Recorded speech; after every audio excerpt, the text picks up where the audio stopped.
Police के मुताबिक तेलंगाना निवासी 40 वर्षीय मुरलीधर रेड्डी नायक घुगलावत पेशे से फोटोग्राफर है। उनके आरोपी कार्तिक चौधरी अक्कीनेनी से करीब 2 महीने पहले पहचान हुई थी। आरोपी ने उन्हें भरोसा दिलाया कि उसके दोस्त की शादी है और उसे नागपुर में शादी का प्री फोटोशूट के लिए अच्छे फोटोग्राफर की जरूरत है। उसने यह भी कहा कि उसका दोस्त फ्लाइट से आने वाला है, इसलिए उन्हें तुरंत नागपुर पहुंचना होगा। आरोपी ने फोटोग्राफर को सोनेगांव क्षेत्र के होटल एक्स में ठहराया। रात में दोनों ने शराब पार्टी की।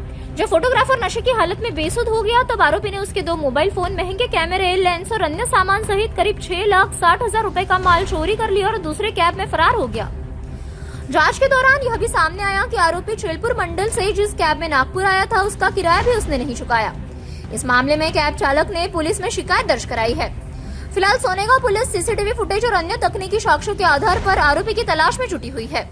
आपल्या पोलीस स्टेशन हद्दीमध्ये हॉटेल एक्स सुमलवाडा वर्धा रोडला जे हॉटेल आहे त्या ठिकाणी रूम बुक केली आणि त्या ठिकाणी थांबले।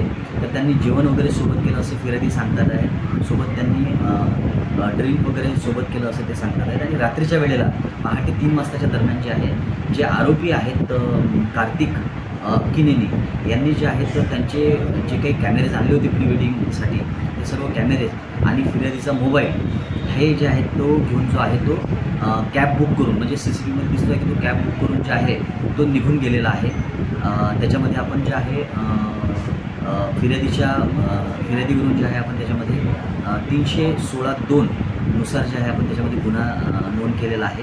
या गुन्ह्यामध्ये अजून एक हे आहे की ज्या टॅक्सीने ते आले होते म्हणजे याच्यामध्ये आरोपीने जे आहे टॅक्सी चालक हैदराबाद एअरपोर्टवरून बुक केलं होतं त्याला आणि तो नेहमीचा त्याचा टॅक्सी चालक होता आणि त्याला त्यांनी सांगितलं की आपल्याला नागपूरला जायचं आहे। तर त्यांनी नागपूरला येत असताना जे आहे त्या टॅक्सी चालकाला नागपूरपर्यंत आणलं, त्याचेसुद्धा बिलाचे पैसे जे आहेत टॅक्सी चालकाचे ते सुद्धा तिने जे आहेत ते दिलेले नाही। तर त्याच्यामुळे आपण जे आहे या दोघांचंही आपण जबाब नोंदवून जे आहे याच्यामध्ये आपण गुन्हा दाखल केलेला आहे आणि आरोपीचा आपण जे आहे ते शोध घेतला।